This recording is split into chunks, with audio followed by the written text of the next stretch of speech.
Bum bum bum bum bum bum bum bum bum bum bum bum. Just chat with Uncle Dominic. Hello, everyone, and good morning. Welcome to Just Chat with Uncle Dominic. Hope everyone's doing well today in this beautiful morning in Taiwan.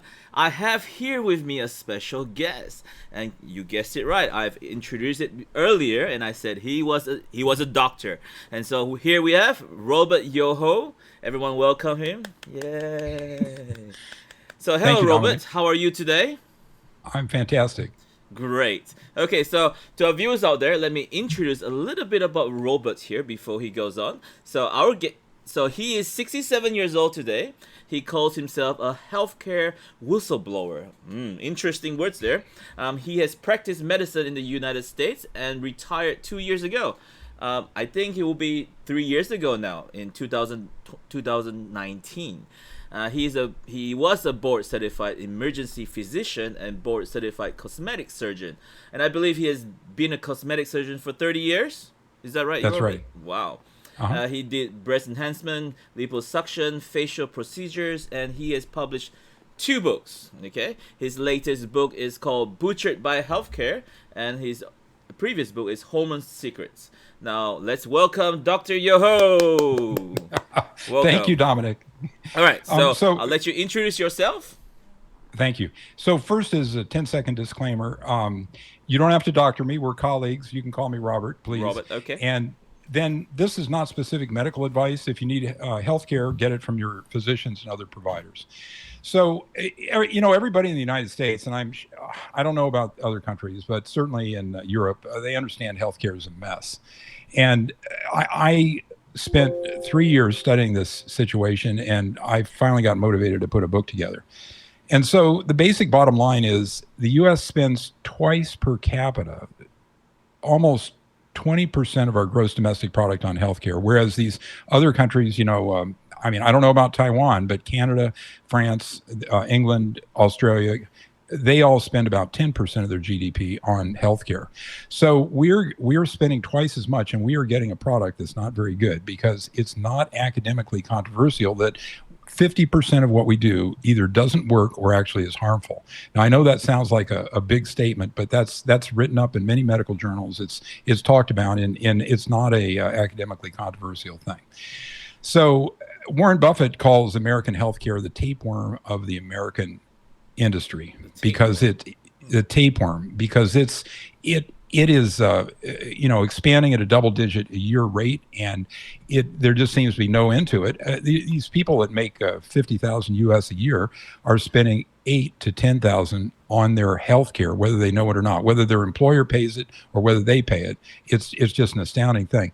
Singapore, now I suspect Taiwan is doing much better than us in terms of efficiency and their standards of care, because I know Singapore only spends 5%, and they are getting a very good product, but they've got a little central control that neither one of our countries have. So, as I looked at it, I eventually started thinking about our problems as corruption, right? And so I thought I'd find a can of worms when I entered this field, but what I really found was a dumpster full of worms. It's unbelievable how the whole thing is put together with incentives that are all monetary, and the care for the patient is declining, has been forced out of certain sectors. And I can go into all these different things, but uh, big pharma is a mess. They're also a mess because they have more settlements, criminal settlements with federal prosecutors than any industry in history. Just think about that for a minute. They pay these federal prosecutors off. And some of the observers say that if we would have had the fortitude to take apart a couple of these companies, that they would never have gotten this in power mad. Basically, is what they are. And so that's one example. The specialty fields are kind of a mess. Psychiatry and oncology are two things that are very easy to talk about. We can talk about, cardiology and cardiac surgery if you want, and even go into things as far afield as dermatology. So it's your podcast, Uncle Dominic, go ahead and shoot your questions, whatever you'd like. Okay, I didn't want to interrupt you there because you're going on with a lot of I'm things, on a which is roll. really good, which is really good. But I want to say though, because America is a big country, right? So healthcare, in sense wise, you had to cover the whole American citizens. I mean, it's a huge country. So if we compare Singapore, I would say Singapore is a really tiny country, really tiny, and Taiwan as well is a small country as well. And so I would say it's easier to maintain something that in a smaller perspective regarding like amount of citizens. So it's easier to control compared to the U.S. Would you say so? Well, I don't have any good perspective on that. What are you? You Right. guys are 10 So million and Singapore is 5, or you're 15 million? I don't know the exact Yeah, numbers. yeah. I could Google it, but No, no, that's okay. I'm just saying it's like because I'm an educator, so if I'm teaching a class of 42 students, which I have, and it takes a huge amount of control and maintaining the focus on the students. Whereas if I'm teaching a group of kids of 5 kids or even individual ones, it will be much easier for me to maintain class control. So I'm putting this in perspective as the same as healthcare as well, because if the US is a huge amount of population, I mean, uh, in order to make everyone understand healthcare, it's going to be a bit difficulty, right? Compared to a smaller country. Well, as far as I can tell, we are exporting bad ideas all around the world, and you are probably not immune. So, but anyway, let's talk about what I know about the U.S. And I know more about Europe than I know about Taiwan, Right. obviously. Okay, for sure, for sure, for sure. So that's what I'm saying. Anyway, here's the quote that I want to put it up first for just for you to know and for everyone else in the world, because everyone's asking these questions all the time, and doctors everywhere are always saying it. Okay, so this is what they say all the time. They say, "Trust me, I'm a doctor." So they give an advice, and they will say, "Trust me, I'm a doctor." Okay. So Oh, what would you think about that when you are you're hearing advice from a doctor, especially you're a doctor. So you're telling your patient something, and then they're doubting you, and then you said, "Trust me, I'm a doctor." Would you say well, that, or did you say that? okay. First of all, you need to maintain cooperative and respectful relationships with any doctor that you deal with. There are many of them who are stuffed shirts. And there's a problem that their medical literature has been ruined for 20 years by the commercial interests, literally ruined. Ben Goldacre introduced this in a book called Bad Pharma, and he described all these different ways that these corporations they hid studies, they changed the statistics, they put patients from one group to another. They 95% of our big four medical journals are ghostwritten by corporate interests. Now, that's an unbelievable thing because they slant it any which way they want. And it's gotten to the point where we can't distinguish what is good and what is garbage. And that's not my quote, that's a Right. paraphrase of Peter Gertje. Hmm. We can't tell, and he's not the only one who says that. I mean, it's a mess. The medical literature is no good, and the doctors don't know what is best.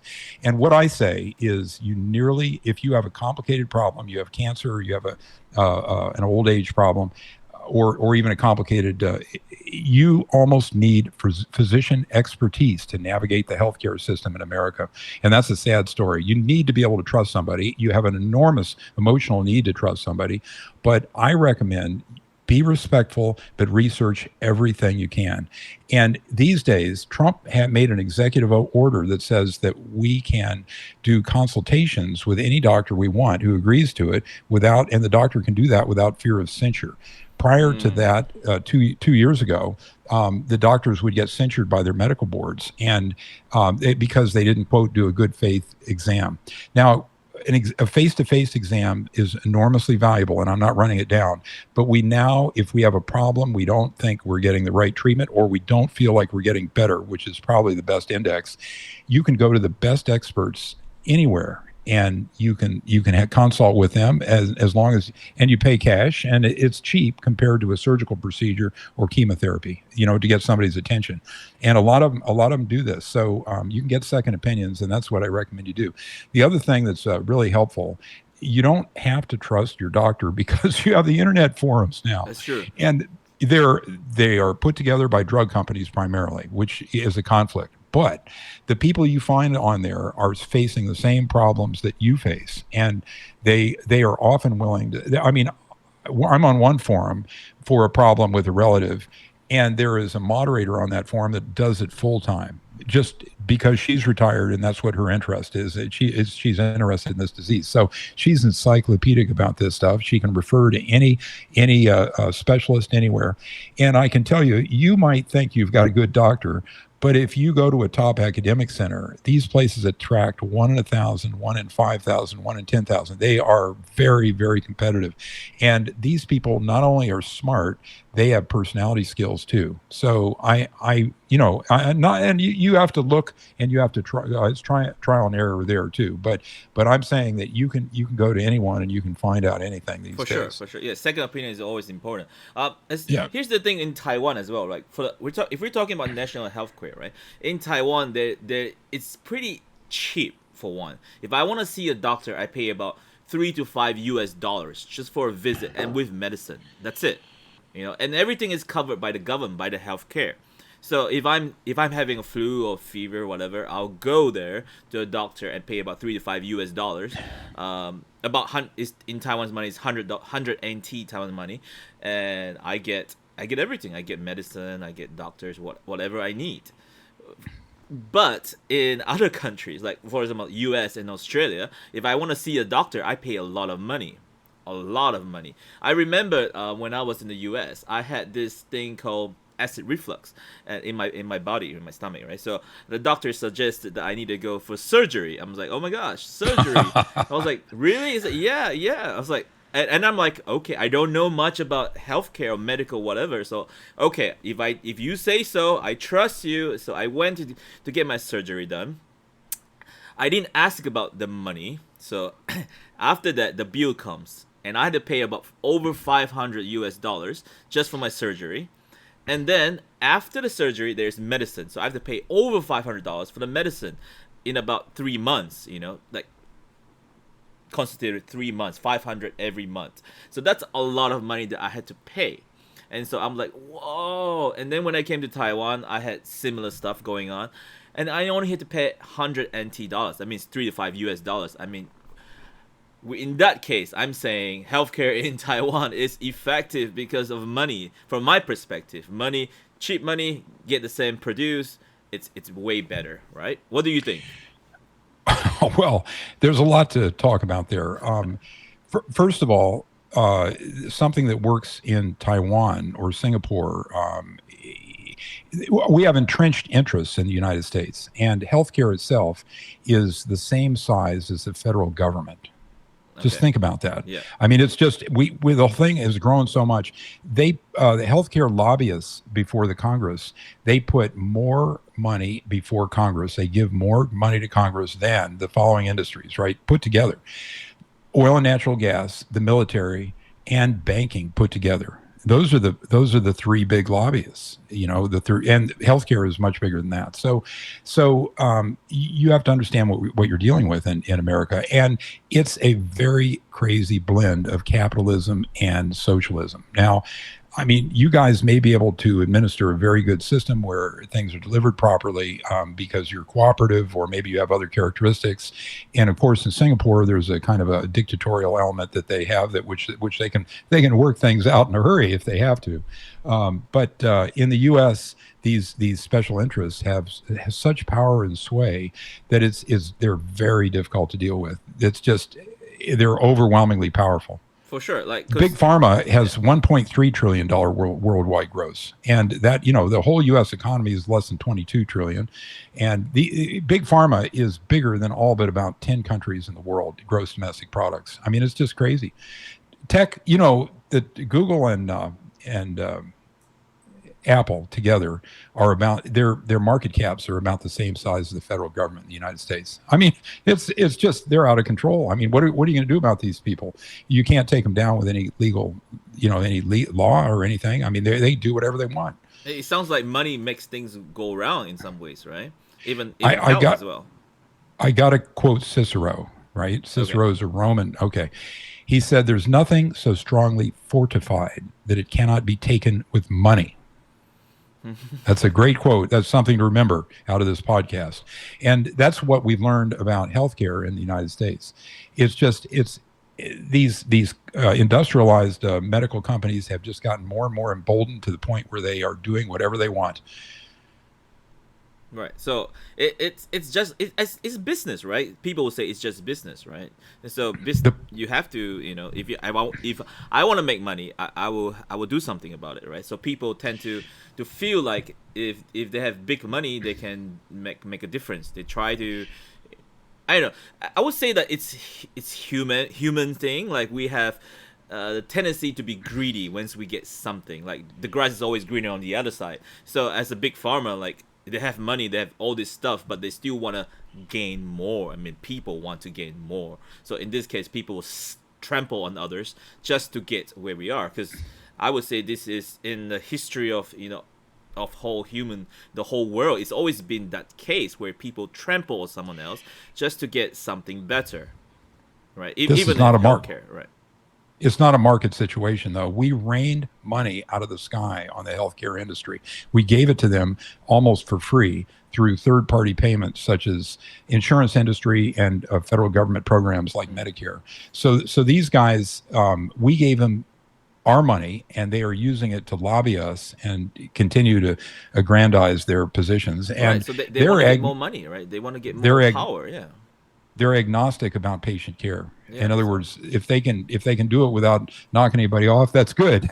But if they have to do something that isn't, there are people who theorize that many of the new drugs being developed now are actually not effective, and they've concealed the studies that, for example, have you know about the HPV vaccine, human papillomavirus vaccine? All your kids have gotten that in all likelihood.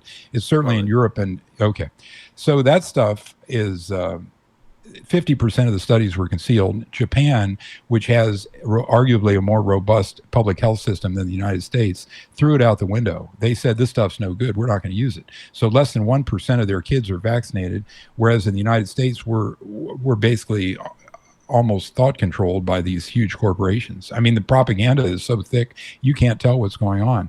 And to give you a feeling for this, if you Google something on the internet, you're going to find link farms of pharma propaganda, of drug industry and medical industry propaganda. They've taken over the internet. I mean, it sounds like I've got a tin hat on, but when you start digging beneath the surface, you realize the power of these corporations. The idea that the healthcare is the same size as the federal government. I mean, what are you going to do? Right. So, well, here's the thing, right? So, for example, I'm the kind of person that if a doctor says something, right, or if a medical person says something, I will like, yes. I don't really want to get a second opinion because I believe or trust that they have studied enough to have this information. And so, therefore, I will be vaccinated or get all this stuff done because I feel like it is a must in my brain. So I would say I'm brainwashed in some ways, right? So if the big pharmacies are saying this is good for you, well, therefore, if it's not, but I would not be able to notice it. I would not go and find out about it. So I will be like, yes, great, I'll do it. My kids will do it. Everyone will do it, and therefore, it's just like that, right? So for minority people like us, we don't tend to think about too much. We're just like, yes, if this will help me somehow, I will do it rather than not. So in this case of COVID-19 with the vaccine going on in Taiwan, I mean, everyone says yes, I'm gonna vaccinate it, I'm gonna get it, but there's only a small amount of people who actually think if I get this, I will die. So last week I was vaccinated with my first dose of COVID-19 vaccine, right? And so I had one friend of mine that came to me and said, Dominic, if you get that, you would die. Don't do it. I'm like, so she scared the hell out of me by saying all this stuff about that if I do it, I would die. And so I'm scared. But at the same time, I feel like I should do it. I should do it because my friend's a friend, but she's not a doctor, and the doctor is saying I should do it. So I went to see the doctor, and I got it done, and I'm still alive for one. And am I protected from COVID-19? I don't know, but I do believe that with the vaccine, I trust the doctor that this will help me, right? And so in this case, I'm saying I am trusting what the doctor said compared to what a friend said. But I know there are people out there who are much more informative, and so they know what to look for on the internet, and things like that. What do you say to that? Like, Well, there are a couple things you said that are fascinating. First of all, you said you're a minority, well, and I don't think so. I think you're Chinese. I think you're a majority. oh, Am I right about that? well, if we're talking about ethnicity, sure, but yeah, Okay, it's not so you're a that. majority. Okay, so anyway, so that's flip. But the question is, um, how do you approach this question about the vaccine? And the answer is, it's very hard. It's hard. You cannot. You basically, physicians now, in my opinion, and the medical industry is burning the trust that we build up over hundreds of years, perhaps millennia, that patients respect us for, right? Because a lot of the stuff we're doing is not actually therapeutic. It's in an age of science, we actually know that a lot of it is no good, and some of it is injurious. So I think I would raise you're a respectful guy, and I know you have good relationships with your doctors and so on, and they're justified in some ways.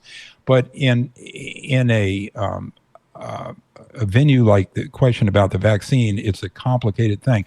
I was studying healthcare corruption during the entire period and writing my book during the entire period that COVID developed. So I was exceedingly skeptical. And basically, you've got to look at the source of the information, right? And as Nietzsche said, um, I'm not disappointed that you lied to me. I'm disappointed that I can never trust you again.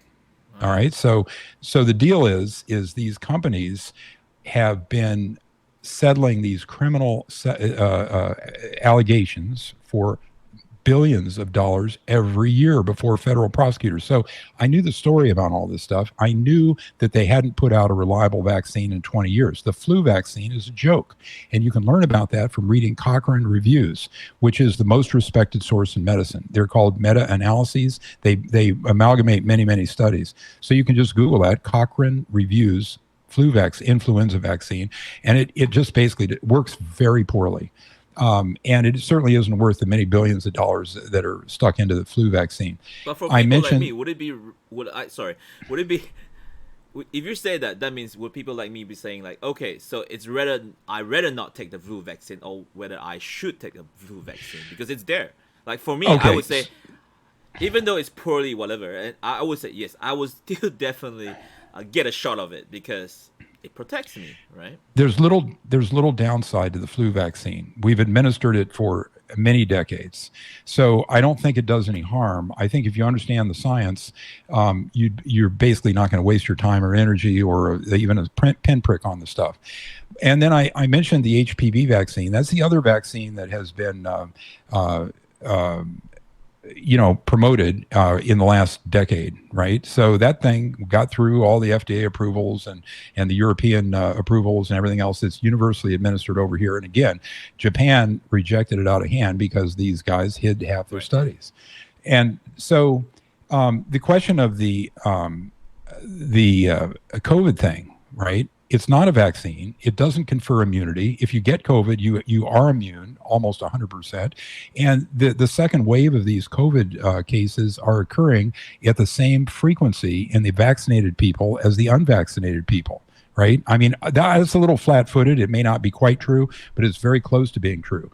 And the only avid effect that stuff seems to have is it seems to decrease the virility or the difficulty of the disease in the first 2 months after you get the vaccine. After that, it's very difficult to distinguish whether it does anything. And the worst aspect of this in America is that we have suppressed two drugs that actually work in the early stages of COVID that prevent the thing from, in most cases or many cases, from progressing to anything worse. And these things are not they get taken down from the internet if you say them. And finally, the CDC published a paper in their journal ratifying one of them, which is a harmless drug or almost harmless drug called hydroxychloroquine, which we've used for many decades daily for years for people with arthritis. And they're saying giving 4 doses of this at the beginning of a COVID thing is ineffective and not useful. The other drug is an old drug, or relatively old drug. These things are both off patent and big profits are not available, is called ivermectin. And there's there's interesting evidence that vitamin D is helpful too. We don't have trials that administer vitamin D, as far as I can tell, and then check to see whether you're better or worse off. But we do know that from a Scandinavian study of 275,000 people, that people with higher vitamin D levels are much less likely to have any kind of problem health-wise. They have lower death rates and all kinds of things. So it's very suggestive that taking vitamin D would be helpful in these situations. So no, and the last point is that we've never had a vaccine that had tens of thousands of fatalities associated with it, right? Any of those other vaccines would have been jerked off the market immediately. But these pharma companies have discovered something that they can profit from every single person on the planet. I mean, it's an unbelievable situation for them. They hardly have anything else. Even with the antidepressants, they only have about 15% of them, 13% of Americans on antidepressants. I mean, that's a big number too, and it's an awful lot of money. Yeah, but it's this stuff is, the profits are almost, they're obscene. They're almost unbelievable. Yeah, so I will regarding the COVID thing, right? So I was saying that I think right now it's kind of like the time of trial. It's like we don't know actually the effective of it. Like I'm not medical, in anything at all, but I feel like it's still a trial period. So only after we have beaten it, oh, this has gone to pass, then we'll realize what is actually good about it. Just like for example, something happened in Taiwan a few years back. Well, more than a few years back, where we had SARS in Taiwan, right, and in Hong Kong and all these Asian countries. And so SARS was a difficult thing, was a new thing that happened, and so eventually they figured out how to get rid of it, but it took them about a year long, right? So right now, Taiwan and Hong Kong they already have this information on how to prevent SARS or how to stop SARS from happening. So right now, I would say that is a definitive answer and what we can do to overcome it. And so with COVID just happening, it's, I would say, only been 4 years or 3 years, right? And so it's gonna be still a brand new trial, and so not many people, or I would say medical people as well, do not have a definitive answer on how to cure it, like preventive it or whatever. And so, but for me, like I'm gonna say again, for minority of us, will think that even if there is a small glimpse of a chance to grab a hold of something, like if I'm in the ocean drowning and I see a small stick, I will grab onto it. I will still grab onto it, even though if it's just a tiny stick of survival in some sense, right? Well, now you bring up an interesting point, and that is what is reasonable and what is not reasonable in medicine. And I can tell you from studying this for 4 years now, I've developed a rule of thumb, right? And the rule of thumb is, if large numbers of people are involved and large numbers of people are studied, and the differences are small, and they are expressed in statistical terms that you barely understand, the whole thing is completely nonsense. Okay, okay. So there's a famous physicist from Caltech who I know. I always forget his name. He's deceased. Well. Yeah. But anyway, he said that in science, and certainly medical science, if there's something is true, it becomes more obvious with more studies and more scientific attention. Well, this doesn't happen to a lot of things in medicine, and we are doing an awful lot of stuff that is supported by small numbers. And there's another rule of thumb that I try to remember all the time, and that is, if you don't understand something, just assume you're getting sold a bill of goods. You get it? Yeah. So if you don't quite get it, you're talking to you're as smart as the person who's telling you the story, but they are telling you something that really shouldn't be trusted.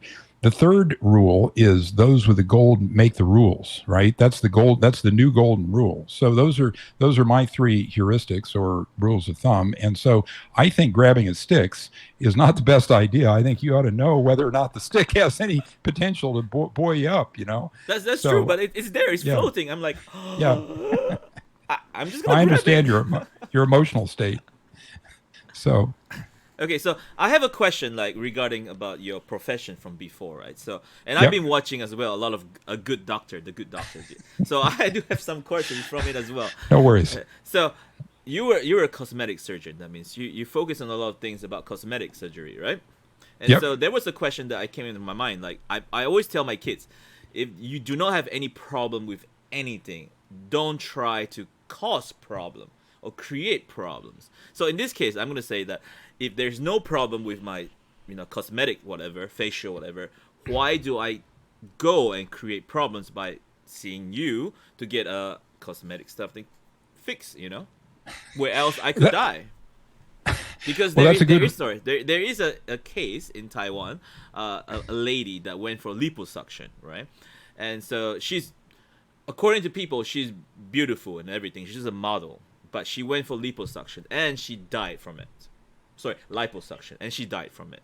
So there was no problem before, but she went and create problems. So yeah, Yes, what would you that's a say to good that? rule of Because thumb. that's my opinion. So Okay. Well, everything you do has a risk, and you have to gauge the benefit against the risk. And if you think going into surgery is risk free, you're absolutely wrong. So the anesthesia has a risk. The surgeon, no matter how good he is, has a complication rate, and cosmetic surgeons generally have a fatality per career, at least. Some of them have several.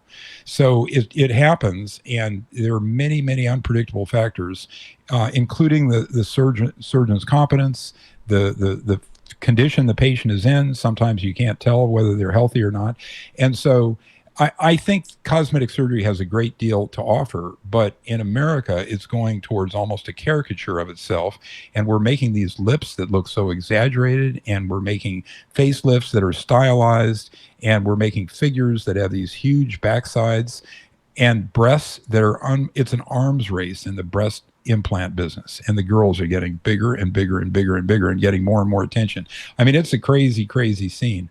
So I can't tell you that I was immune from any of these problems when I was in practice, but I'm happy I'm retired. right. And I So agree with my, you. my real question is, because in the movie, in the drama, The Good Doctor, the doctors always advises them, like saying, why do you want to do cosmetic surgery? It doesn't affect anything. You're beautiful in the way you are. So do you do something like that to your patients by saying you should not get breast enhancement? You're beautiful already. Why should you get breast enhancements? Or you say, okay, I'm taking the money. I'm doing it for you. Do you give advice like that, or you just? Well, we had them sign documents that said they could die, they could get different kinds of Right. problems, and we counseled them about the whole thing. I mean, if you don't do that, it's not fair to the patients, and it's not, it's you get in a lot of trouble, and certainly in the U.S. So now the standard in the U.S. is to have written documents that disclaim virtually any complication, no matter how remote they are. Oh, that's good. That's good. But do you actually advise them, like, personally? Well, Or you just go by the lead? we Here's a paper that says all the things that's going on. yeah, Or do you, like, that's right. actually, I feel like you all these papers saying all these things, but I feel like you shouldn't actually really do it because, the so. the biggest problem that we faced as cosmetic surgeons were patients who were inappropriate psychologically for the surgery. In other words, they had expectations that they were going to look like Marilyn Monroe, or Right, or right, yeah. they yeah, or they were going to start a film career or something. When you could improve them on a scale, but that's it. You could definitely give them bigger breasts, but sometimes the breasts wouldn't be shaped perfectly or something like that. Mm. I mean, it's not an easy or glamorous specialty, in my opinion. It's like having, they were all women, and it's like having hundreds of girlfriends, and half of them can get mad at you once. Right, Just okay. think about that. Think about that. If they you have 4 or 5 of them that are mad at you because something's happened, or they don't have the result that they wanted, or they think they don't have the result they wanted, or maybe they're mad at you because you were a little irritable one day when you saw them. I Right. mean, all those things, all those things can happen. But I'm past that now. I'm retired, so I don't have to think about it too much. Okay. So I was reading one of your books as well, The Home and Secrets, right? So it's about a Yeah. lot of things in there. And so my question for that is, we humans tend to label themselves or label their disease or that they have in their life. Well, in Asian countries like Taiwan as well, for example, most people in Taiwan do not like to label their disease. So if they have bipolar, they have this, they have depression, they do not openly say that I have these problems, and they don't label it. But where else in the U.S., I believe, and in Australia, If you have these tiny problems or some serious problem, you would say, yes, I'm ADHD, I'm a bipolar. You will openly say it out and you will label yourself. But in Taiwan, Asian people in general tend not to, label themselves. I guess in fear, but I don't know. What are your opinions on that? If we don't label ourselves, how can we know? How can we solve these problems? And if we do label ourselves, we tend to take this as an advantage and cause more problems. Okay, that's a great question Yeah. because it brings us into psychiatry, right?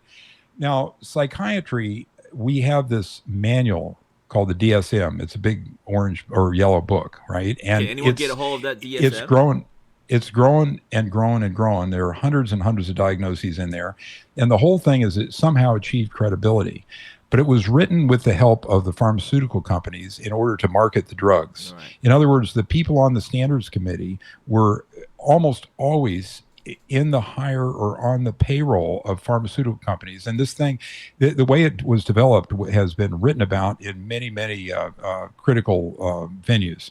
But nevertheless, once the thing gets out, once the bell is rung, it's impossible to unring. Right. So now we have these diagnoses that have questionable utility, and they tag people with long-term problems and disabilities, and also label them as candidates for very toxic medications. The psych medications are psychiatry is a very strange specialty in America. It's one of the only it's the only specialty where we have a large group of people who don't think they should be working at all. In other words, some people call them psychiatry deniers, but they're probably psychiatry truth tellers. And it's not, we have this group called the Scientologists, which is where they hate psychiatrists, but it's not just the Scientologists. Other psychologists and some of the psychiatrists who prescribe medicine, they think the whole thing has been overdone. We have 17% of the entire population on psych medications. There are now calls from these pharmaceutical companies to prophylax or prevent disease processes like depression in people that have had major medical problems by giving them these toxic medications even when they don't have any symptoms. Yeah. That's just how crazy it is. And we're dragging these medicines down into our toddlers, which they've traditionally been off limits, right? So Peter Gurcha says that psychiatrists take more money from pharma than any other specialty, and they are the most mental health is the most expensive medical specialty we have, and they're certainly by a lot of opinions, it has an overall negative effect. The increase in medication prescribing has risen in tandem with our disability. It's risen in tandem with our chronicity of our diseases.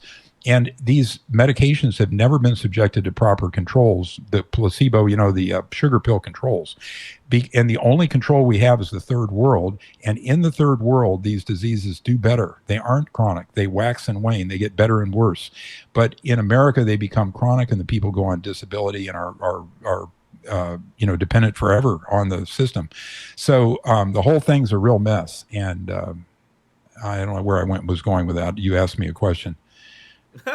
But yeah, so anyway, so regarding on that, right, like we talked about corruptions earlier as well. So, and I mentioned that in Taiwan the healthcare we pay very little and the government takes care of it. But regarding corruptions, I do know that there are doctors who actually do that.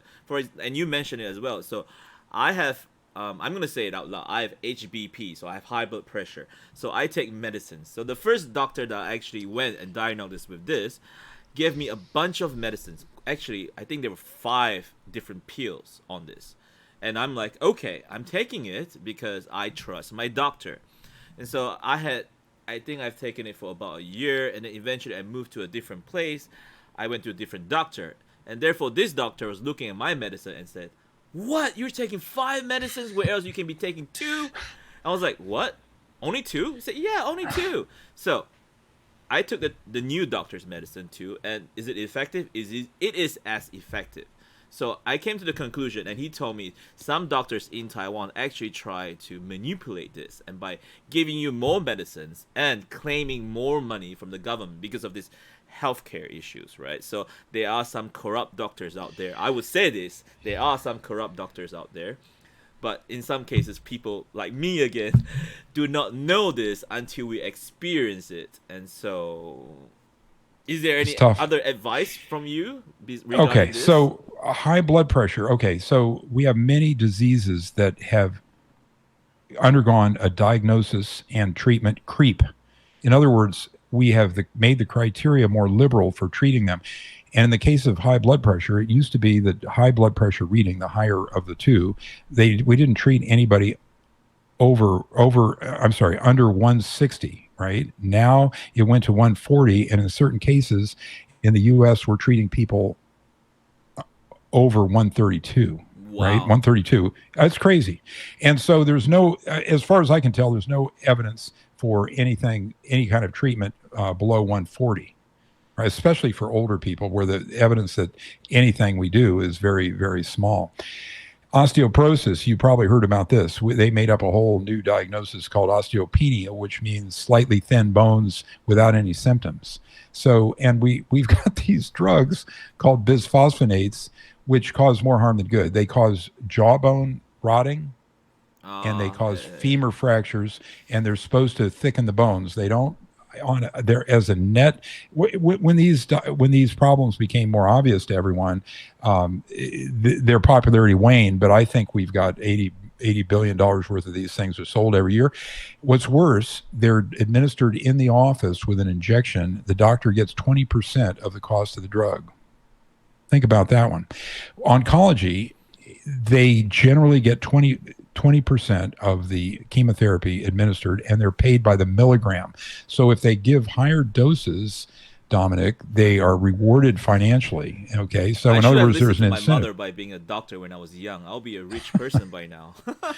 Well, I think you should try to be an ethical person. And, we have a lot of ethical conflicts.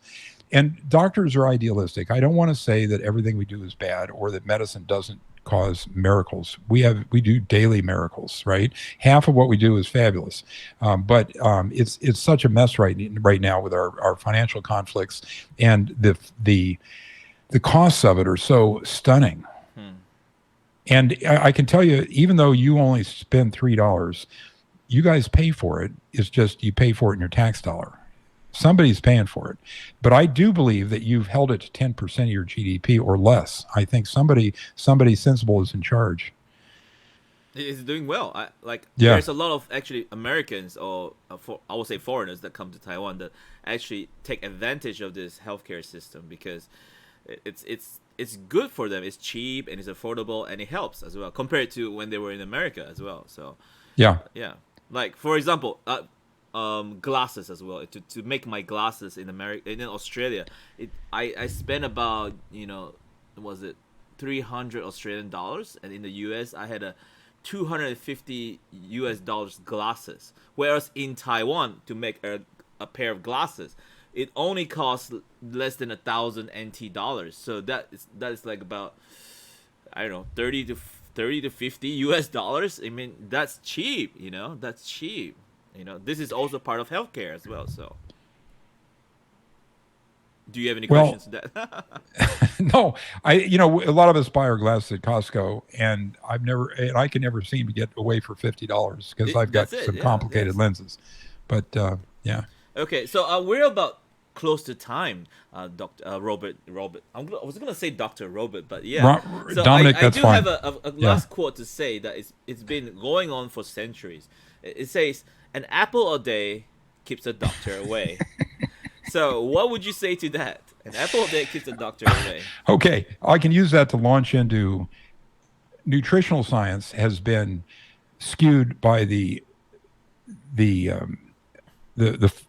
food companies in the United States, and we have thought that saturated fats and fat consumption in general is bad.